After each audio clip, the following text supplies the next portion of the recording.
અમદાવાદ શહેરની વિવિધ શાળાઓમાં ફાયર સેફટીનું ચેકિંગ હાથ ધરાયું। લખનૌની દુર્ઘટના બાદ અમદાવાદ ફાયર વિભાગ એક્શનમાં આવ્યું અને ફાયર સેફટીના નિયમોનું ઉલ્લંઘન કરનાર શાળાઓને નોટિસ અપાઈ।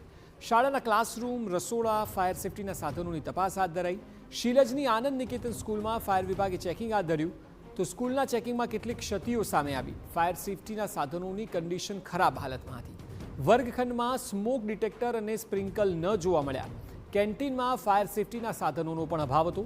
ફાયર વિભાગે તપાસ બાદ શાળાને નોટિસ ફટકારી છે। ગઈકાલે શહેરના ટ્યુશન ક્લાસીસમાં પણ તપાસ હાથ ધરાઈ હતી।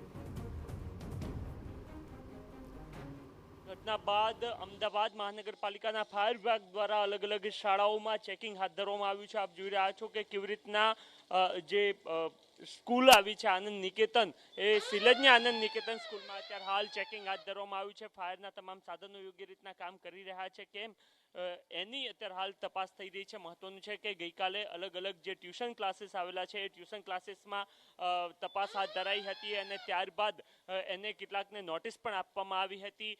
ચાહે ફાયર એક્ઝિક્યુશન હોય કે પછી અન્ય તમામ જે સાધનો છે એ યોગ્ય રીતના કામ કરી રહ્યા છે કે કેમ એને લઈને તપાસ કરવામાં આવી રહી છે અને ત્યારબાદ જો કોઈ ઘટતી વિગતો હશે તો ત્યારબાદ એ શાળાને ચાહે નોટિસ આપવાની વાત હોય કે પછી અન્ય તમામ કાર્યવાહી પણ થતી જોવા મળશે। ફાયર ઓફિસર આપણી સાથે છે, શું કહી રહ્યા છે? જી, કઈ બાબતની ખાસ તપાસ કરવામાં આવી રહી છે અને એક શાળા સંકુલ હોય તો એમાં ફાયરની કઈ બાબતો અપ ટુ ડેટ હોવી જોઈએ?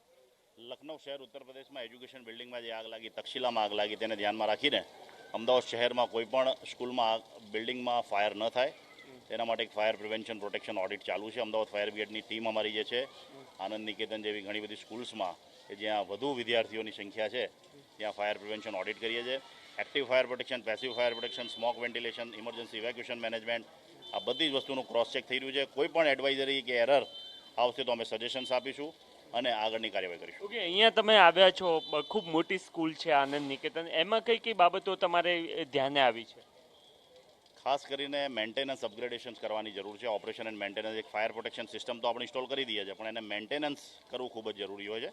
એમાં જે કોરોઝન લાગેલો છે એને આપણે ગાઈડલાઇન્સમાં લીધેલા છે, વત્તા hydrant, hose reel, fire alarm okay છે એમના। જ્યાં જ્યાં બી ઇમરજન્સી એક્ઝિટ રૂટ છે ત્યાં ઓબ્સ્ટ્રક્શન્સ હટાવવાની પણ આપણે એમને સજેશન્સ આપેલા છે। ઓકે, તો આપ જોઈ રહ્યા છો કે કેવી રીતના આનંદ નિકેતનમાં જ્યારે ટીમ આવી હતી ત્યારે એમના દ્વારા કેટલીક તપાસ કરવામાં આવી હતી અને કેટલાક સજેશન પણ આ ખૂબ મોટી શાળા હોવા છતાં એમના દ્વારા તમામ ફાયરના જરૂરી જે તમામ બાબતો છે એ લગાવવામાં આવી હતી, પરંતુ એને જે રીતના અપડેટ કરવું જોઈએ અથવા તો એને મેન્ટેન કરવું જોઈએ એ રીતના મેન્ટેન અહીંયા કરવામાં આવી ન રહ્યું હોવાની બાબતે સામે આવી છે। એને લઈને એમને એ કઈ બાબતોનું વિશેષ એમને ધ્યાન રાખવાનું રહેશે એ બાબતની અંદર સૂચના પણ આપવામાં આવી છે। અમદાવાદની અલગ અલગ શાળાઓમાં આ જે ફાયર વિભાગની ટીમ છે અત્યારે હાલ જઈ રહી છે અને કોઈ પણ શાળામાં કોઈ પણ પ્રકારની ક્ષતિ ફાયરને લઈને ના રહે એ બાબતની તપાસ હાલ કરાઈ રહેલી જોવા મળી રહી છે। કેમેરામેન નિલેશ વગોરા સાથે નરેન્દ્ર રાઠોડ, TV9 અમદાવાદ। આનંદ નિકેતન સ્કૂલને 7 દિવસમાં ફાયરની યોગ્ય સુવિધા ઊભી કરવા સૂચના આપી દેવાઈ છે। જો 7 દિવસમાં સુવિધા ઊભી ન કરાય તો સીલ કરવા સુધીની કાર્યવાહી પણ હાથ ધરાઈ શકે છે।